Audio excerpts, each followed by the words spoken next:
Inihayag ni Finance Secretary Benjamin E. Diokno, nasa halos 40% ng 174 na flagship infrastructure projects ng gobyerno ay tataas sa Mindanao. Sa ngayon, mayroon tayong 174 na high-impact infrastructure projects, na tinatayang nasa 8.3 trilyon pesos sa mga proyektong ito, 73 ang nagpapatuloy o naaprubahan para sa pagpapatupad. 76 ang matatagpuan dito mismo sa Mindanao na may indicative na kabuuang halaga na 2.4 trilyon pesos, sabi ni Diokno sa Philippine Economic Briefing sa Davao. Kabilang dito ang Davao Public Transport Modernization Project, na siyang first ever network solution to urban congestion. Ilan sa mga proyekto nito ay ang Mindanao Railway Project, ang Samal Island Davao City Connector Bridge, ang Davao City Expressway, at ang Panguil Bay Bridge, na matatapos sa Hunyo sa susunod na taon, dagdag niya.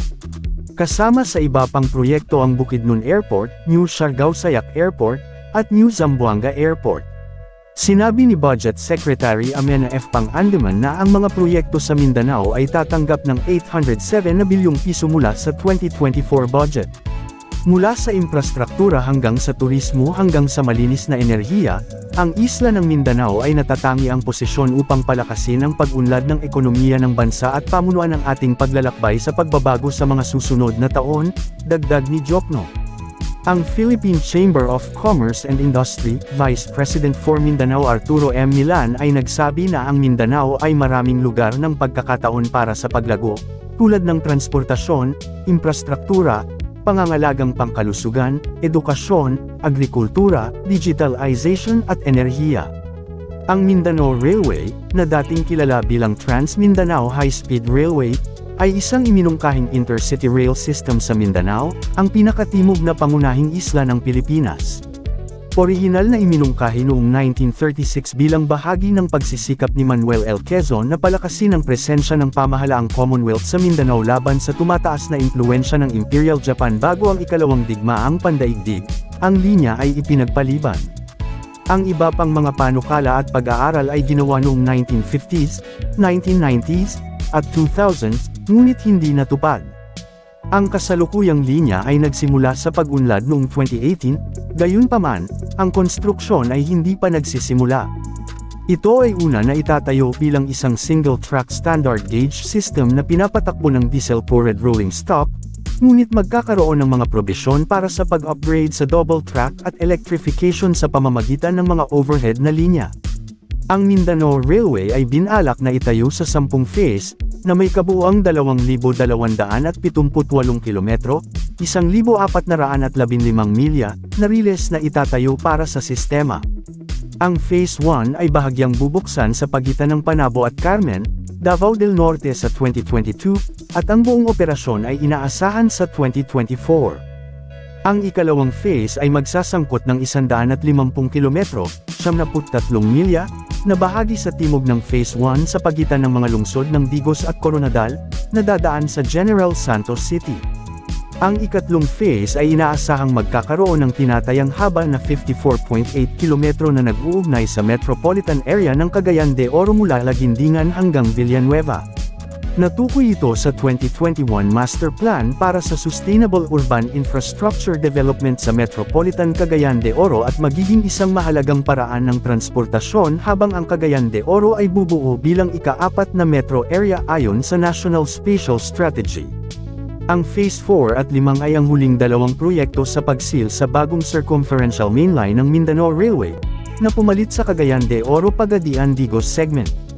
Coronadal Cagayan de Oro segment at Davao City Bukidnon branch, ang haba ng pinagsamang pangunahing linyang segment at branch system ay hindi pa matukoy. Ang sangay ng Davao City Bukidnon ay makikipagtagpo sa kabilang dulo ng pangunahing linya ng Coronadal Cagayan de Oro segment sa Talakag, Bukidnon ayon sa Department of Transportation. Ang right-of-way na ito ay iba sa mga naunang panukala na dadaan sana sa lugar ng Valencia at Malaybalay. Butuan Cagayan de Oro segment, this will be a 170 kilometro, 110 milya, between Butuan and Cagayan de Oro. Isang sangay na linya ang gagawin mula Butuan at Cotabato sa Hilaga patungong Surigao City. Ang mga Phase 6 hanggang 10 ay kinabibilangan ng pagtatayo ng 4 na radial na linya na ang isa ay may extension sa pangunahing linya ng network. Ang Pagadian ang magiging pangunahing hub ng 4 sa mga segment at linyang ito. Ang mga sumusunod na linya ng sangay ay kasangkot. Cagayan de Oro Pagadian segment, ito ay magiging 216 na kilometro, 134 na milya, na segment sa pagitan ng Cagayan de Oro at Pagadian sa pamamagitan ng Iligan. Pagadian-Digos segment, ito ay magiging 242 kilometro, 150 milya, na segment sa pagitan ng Pagadian at Digos. Ang huli ay ang southern terminus ng Phase 1. Dadaan din ito sa Cotabato City at dadaan sa Circumferential Main Line sa pamamagitan ng Kabakan. Pagadian-Dipolog Branch, ito ay magiging 122 kilometro, 76 na milya, na linya sa pagitan ng Pagadian at Dipolog. Pagadian-Zamboanga segment, ito ay magiging 222 kilometro, 138 milya, na linya sa pagitan ng Pagadian at Zamboanga City.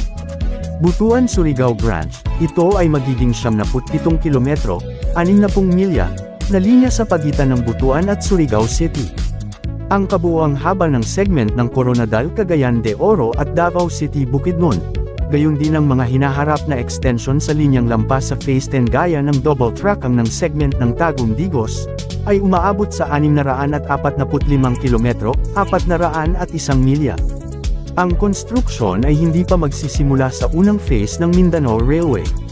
Bago ang pag-withdraw ng Chinese loan noong 2023, ang sistema ay orihinal na nakatakdang simula ng pagtatayo sa ikatlong quarter ng 2021, na may mga partial operations sa 2022. Ang natitirang bahagi ng system ay bubuksan sa pagitan ng taong 2032 at taong 2037.